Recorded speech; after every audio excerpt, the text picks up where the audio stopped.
The truth of the share market channel में आपका स्वागत है। मैं भवनेश अग्रवाल। नमस्कार दोस्तों, आज हम जो चर्चा करेंगे इस वीडियो में, वो चर्चा का मुख्य विषय होगा अमेरिका की युद्ध में सीधी एंट्री, डायरेक्ट एंट्री, कूद पड़ा है अमेरिका, और इसके क्या प्रभाव होंगे, भारत के शेयर बाजारों पर क्या प्रभाव होंगे, क्रूड और गैस की प्राइसेस को कहां तक इफेक्ट करेंगे, उसके भारत के शेयर बाजारों पर या उससे संबंधित शेयरों पर क्या प्रभाव पड़ेगा, उस पर हम चर्चा करेंगे विस्तार से। मेरा आपसे अनुरोध है कि एक तो मेरा जो ऐप है इन्वेस्टमेंट गुरुकुल, उसको आप जरूर देखें। वो प्योरली एजुकेशन का, उसमें बहुत से शेयर रेफर करता हूं मैं। फॉर एग्जाम्पल, इसमें ऐसा हुआ, इसमें ऐसा हुआ, इस कारण से ऐसा हुआ, ऐसा हो सकता है, ऐसा हो सकता है। दैट इज प्योर एजुकेशन, ठोस शिक्षा है वो शेयर बाजार की। तो आप मेंबर बने, बहुत मामूली चार्ज है, वो भी गूगल लेता है, मैं कुछ नहीं लेता। I am not charging anything for that. दूसरी बात यह है कि मेरा आपसे अनुरोध है कि मेरे जो भी वीडियोस हैं, हो सकता है हेडिंग आपकी पसंद के अनुरूप ना हो किस दिन वीडियो का जो शीर्षक है, जो कवर है वीडियो का, वो हो सकता है आपकी पसंद के अनुसार नहीं हो, लेकिन मैं बहुत ठोस वीडियो बनाता हूँ। ऊपरी तौर पर मेरे वीडियोस में कुछ भी नहीं है। What ever I make in my video, I make in a very solid and बहुत स्पष्ट और बहुत ही एजुकेटिव वीडियोस है। तो उस पर आप देखें, मतलब आपको बहुत कुछ मिलेगा। मैं और कुछ नहीं चाहता हूँ आप लोगों से। मैं मेहनत करता हूँ, आप लोग देखेंगे, सीखेंगे तो मुझे सेटिस्फेक्शन है, बाकी कोई मतलब नहीं है, ऐसी कोई बात नहीं। ना भी देखें तो मेरे पे कोई फर्क नहीं पड़ने वाला है। तो चलते हैं अब। अमेरिका ने सैटरडे और संडे की दरमियानी रात को ईरान के आणविक ठिकानों के ऊपर हमले बोल दिए, और वो हमले इतने साइंटिफिक थे और इतने प्रभावशाली थे कि 150-200 फीट गहराई में चट्टानों को चीरते हुए उसके जो बम थे वो अंदर घुस गए, और उसके आणविक ठिकानों को, जैसा अमेरिका कहता है, हमने नष्ट कर दिया है। नष्ट कर दिया होगा निश्चित रूप से, कुछ डैमेजेस तो हैवी डैमेजेस हुए ही हैं उससे, क्योंकि इतना बड़ा, आप ये देखिए कि जिन चट्टानों को चीरा है उन्होंने, फाड़ा है, जिसमें से घुसा है, वो चट्टानें गिरी है तो डैमेज कर दिया होगा उन्होंने। और दूसरी बात है कि ईरान ये कहता है कि हमारा कोई खास नुकसान नहीं हुआ, तो नहीं हुआ तो और कर देगा बाद में अमेरिका, भविष्य में क्या दिक्कत है। अभी ये थोड़ी फाइनल अटैक कर लिया अमेरिका ने, कसम खा ली कि अटैक नहीं करूंगा ना। अमेरिका देख रहा है अभी, ये पहला अटैक था, और ये इसलिए था कि देखें दुनिया के कौन कौन से देश ईरान की हिमायत करने के लिए या ईरान के साथ युद्ध के मैदान में रणभेरी बजाते आकर के साथ है। ये अमेरिका ने बड़ी बुद्धिमानी पूर्वक बजा के देख लिया। 2-5-7 दिन देखेगा कौन सा पहलवान आता है। चीन है, रशिया है, फिर और कोई देश हो सकता है, वो कौन सा देश मैदान जंग में उतरता है इसका पक्ष लेने की। इस दौरान ये भी देख लेगा और बचा कुचा बाद में निपटा देगा काम, क्या दिक्कत है। अभी युद्ध समाप्त नहीं हुआ है। युद्ध जब भी समाप्त होगा जब खोमेनी साहब ये आश्वासन दे देंगे दुनिया की महाशक्तियों को, अमेरिका को आश्वासन दे देंगे अब हम एटॉमिक बम नहीं बनाएंगे, उसी हालत में दे देंगे। और ये सब गपशप है कि वो बहुत से देश ऐसे हैं जो एटॉमिक पावर इसको वैसे ही दे देंगे, एटम बम वैसे ही दे देंगे, जरूरत पड़ेगी वो कोई नहीं दे सकता, ना कोई दे सकता है, ना लेगा, ना जरूरत पड़ेगी। दूसरी बात है कि इजराइल के ऊपर भी हमले किए फिर उन्होंने रिटेलिएशन में, और उस रिटेलिएशन में इजराइल ने ईरान पर हमले किए। दोनों देशों का भारी नुकसान हुआ है। लेकिन इजराइल के लिए, मान ली छोटा देश है, लेकिन उसके पास में दुनिया की महानतम ताकत और शक्ति पीछे खड़ी हुई, वो है अमेरिका। उसको साजो सामान देगा, उसके साथ प्रत्यक्ष लड़ाई लड़ेगा अमेरिका। जब ईरान कमजोर पड़ने लगा तो अमेरिका ने अपने विमान वो चला दिया, हथियार मतलब मिसाइल ने चला दी, बम चला दिए उसके ऊपर। नुकसान कितना हुआ, क्या हुआ, ये कोई बात माने नहीं रखती है। माने रखते इरादा। रहा सवाल अमेरिका के अंदर भी ट्रंप साहब के एक्शन का डेमोक्रेट्स ने विरोध किया है कि संविधान के विरुद्ध है। संविधान के विरुद्ध कोई भी चीज नहीं है जो मानवता की रक्षा के लिए। मैं ट्रंप साहब की और पॉलिसीज की खिलाफत करता हूं, लेकिन इस एक्शन के लिए मैं कहता हूं ही हैज डन वेल, उन्होंने बहुत अच्छा किया। दुनिया का हर देश अगर एटम बम बना लेगा तो दुनिया में शांति कैसे रहेगी? क्या जरूरत पड़ी एटम बम बनाने की? इजराइल के खिलाफ एटम बम बना रहे हैं या किसी और देश को धमकी देंगे कल, तो वो ठीक। अब सवाल ये है कि भारत के बाजारों पर इस ईरान और अमेरिका के इस एक्शन का या इजराइल के इस एक्शन का वार का क्या इफेक्ट आएगा? ये तो नई बात सामने है। तो ये बात तो मैं समझता हूँ करीब करीब स्पष्ट हो गई है कि चीन है, रशिया है, ये ईरान के साथ युद्ध में प्रत्यक्ष रूप से शामिल नहीं हो। साजो सामान चाहे दे देंगे। रशिया तो वैसे ही मतलब परेशानी में, यूक्रेन के साथ युद्ध में उलझा हुआ है। चाइना के अंदर अंदरूनी कोई ज्यादा दम नहीं है सैनिक शक्ति के हिसाब से, और इसके जो हथियार हैं उनका पाकिस्तान के साथ जो युद्ध हुआ भारत का भी, उसमें आप देख ही सकते हो क्या हुआ है। वो फूस है, they are weaker than a toy, एक खिलौने से भी कमजोर है वो। मैं ऐसी सूरत में आपसे एक अनुरोध करूंगा कि बाजार की स्थिति का विश्लेषण करते हैं उसको ध्यान से सुनो। देखिए, जो ऑपरेटर्स हैं वो बाजार में कोई मौका चूकने को तैयार नहीं। फ्राइडे को ये खबर आई कि साहब अमेरिका 2 सप्ताह लेगा निर्णय लेने में, बाजार को उठा दिया। अरे भाई, इससे क्या संबंध है ये बताओ। अच्छा, रहा सवाल, हाँ एक बात और मैं बता दूं, जो तेल और गैस का आयात का रास्ता है, जो रूट है, वो ईरान से लगता हुआ है और ईरान उसको बंद करने के लिए वहां की संसद ने प्रस्ताव पास कर दिया। लेकिन उस पर अंतिम निर्णय, मतलब ये जो खोमैनी साहब थे, इन खोमैनी साहब को ये हथियार दे दिया है, एक पावर दे दिया वहां की पार्लियामेंट ने, आप इस संबंध में जो भी चाहे निर्णय लें, बंद करना चाहे बंद कर दीजिए। Then final decision will be taken by mister Khomeini. It can create some problem in the import of oil and gas. Even for India, India can face some problem. इतना सा है कि तेल तो बहुत अवेलेबल है, गैस भी बहुत अवेलेबल है, केवल मात्र रूट बदल जाएगा। उस रूट के कारण $1, $2, $2.5 जो भी कॉस्ट बढ़ेगी, $5 बढ़ेगी, बढ़ जाएगी। तेल की, गैस की कोई कमी नहीं आएगी। अभी हैवी स्टॉक्स पड़े हैं। जो पेट्रोलियम मंत्री है हरदीप पुरी साहब, उन्होंने कह दिया कि हमारे पास हैवी स्टॉक्स पड़े। इंडिया खुद भी निकालता है बहुत कुछ तेल और गैस आजकल तो ऐसी कोई परेशानी नहीं है कि दुनिया, भारत का पहिए घूमना बंद हो जाएगा, भारत के अंदर व्हीकल्स खड़े रह जाएंगे, रेलें खड़ी रह जाएंगी, हवाई जहाज नहीं चल पाएंगे, ऐसा कुछ नहीं। तो $5 ज्यादा तेज आएगा, पहले भी तो आता था। तो शेयर बाजार बैठ जाए उसके कारण 2-4 दिन कोई सेंटिमेंटल इफेक्ट आ सकता है, लेकिन बाजार बैठ जाए ये बात खड़े नहीं।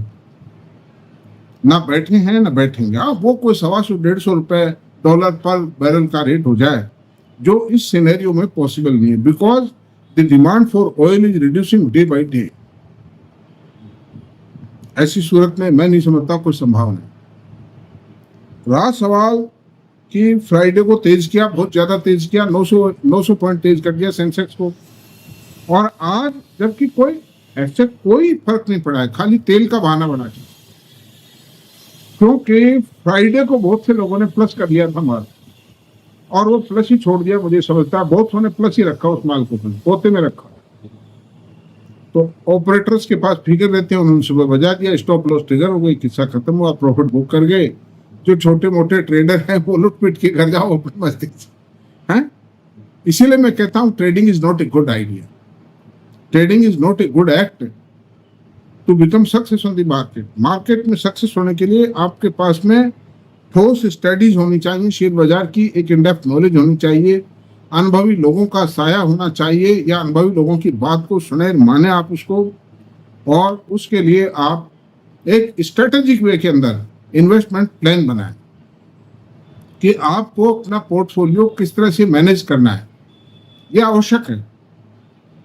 खाली टिप ले ली, टिप के आधार पे खरीद लिया, 2 दिन में, घंटे में, 2 घंटे में कर लिया, तो वो आदमी कभी पनप नहीं पाता। ये जो आटा दाल बेचने वाले हैं, किराने के दुकानदार हैं, ये भी अरबपति हुए हैं क्या? मतलब बेचते रहते हैं सारी जिंदगी, पुड़िया ही बांध देते थे। लाख 2 लाख रुपया 3 लाख रुपया महीना कमा लेते हैं। क्या हो गया इसका, क्या हो इस? तो ट्रेडर्स जो जिंदगी भर ट्रेडिंग करते हैं, कभी खो देंगे कभी कमा लेंगे, इससे कुछ नहीं होना है। तो अब मैं आपसे कहता हूं कि पिछले 1 महीने का बाजार का जो स्टैटिस्टिक्स है, इंडेक्सेज में कितनी गिरावट आई, कितनी बढ़त आई, उसको देखते हैं। भाई एक ये वार तो चली रही है 20 15 20 दिन से, करीब डेढ़ हफ्ते से वार चल रही। तो इसका जो इम्पैक्ट आना था वो आ लिया। अब मैं बताता हूं आपको इंडेक्स में क्या हुआ, घटत बढ़त। निफ्टी 1 महीने का मेजर करेंगे अपन, चेक करते हैं। 23 मई को निफ्टी इंडेक्स का लेवल था 24,853। आज कितना है? 24,929। कितना बढ़ा है ये बजाय गिरने की? 0.30% बढ़ा है ये, गिरा नहीं। अच्छा, अब बैंक निफ्टी की बात बताता हूं। 23/5/25 को 55,398 था और आज ये 55,918 है। ये भी 0.93 बढ़ा है, जबकि बीच में कितनी गिरावट आई, कितनी बढ़त आई है, उसके बावजूद भी ये बढ़ा हुआ है। गिरावट नहीं आई बाजार में, ये खाली ऑपरेटर्स का नाटक है, मतलब उनका खाली छलावा है, दिखावा है, ये इन्वेस्टर को मतलब कंफ्यूज करने का तरीका है। और निफ्टी मिड कैप 23 मई को सब 56,687 था, जो आज 58,038। कितना बढ़ा? निफ्टी मिड कैप 2.38% बढ़ा है। निफ्टी नेक्स्ट 50 67,095 था 23 मई को, आज कितना है? 66,558। ये घटा है, 0.80% घटा है। तो कोई ज्यादा तो नहीं घटा, 0.80 तो कोई बहुत माने नहीं रखता 1 महीने में घटना। अच्छा, स्मॉल कैप 23 मई को 17,643 था, आज 18,252 है। ये भी 0.34% बढ़ा है। निफ्टी आईटी जो सेक्टर इंडेक्सेज है, उन्होंने निफ्टी आईटी को लिया है। 37,403 था लेवल 23 मई को, आज कितना है? 38,481। वो जब है जब भी 500 पॉइंट गिर गया, अभी ये आज गिरा है 500 पॉइंट। कितनी बढ़त आई इसमें?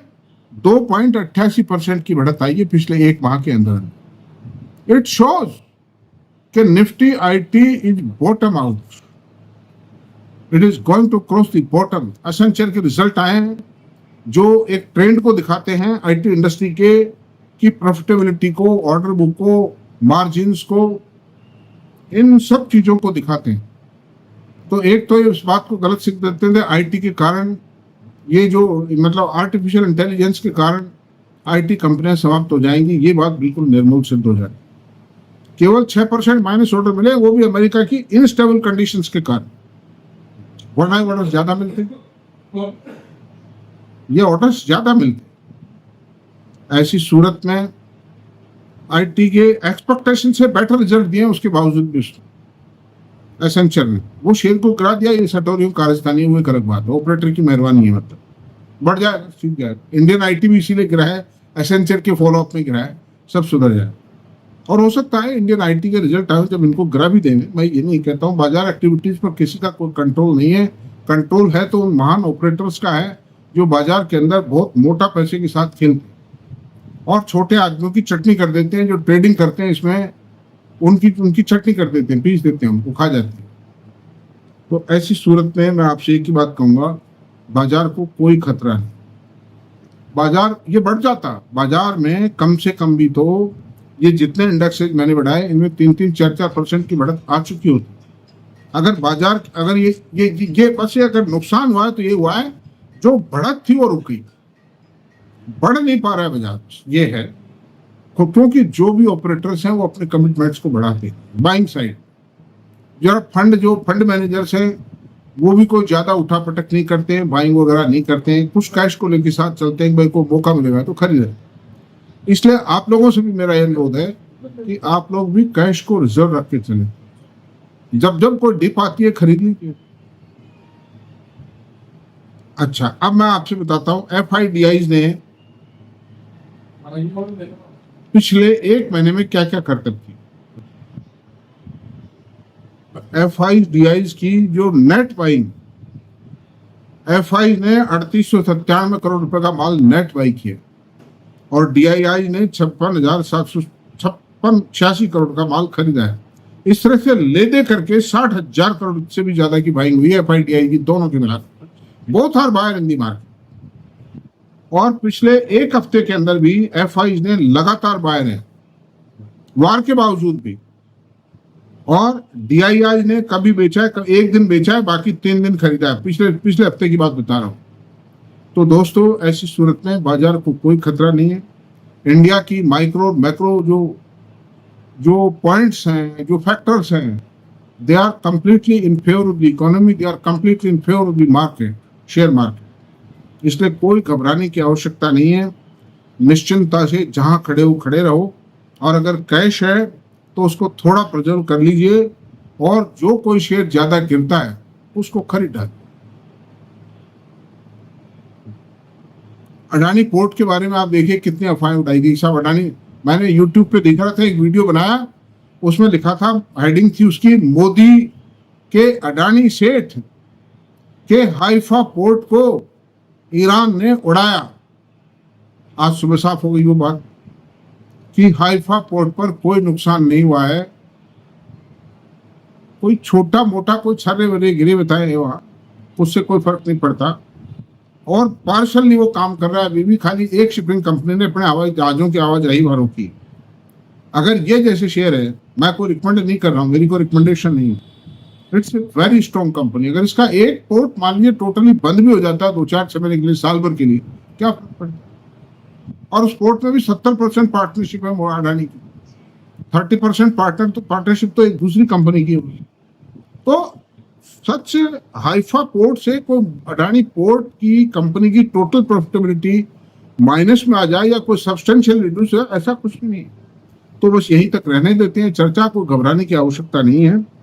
And market is in a fine form, and as soon as a good news appears, market will boost.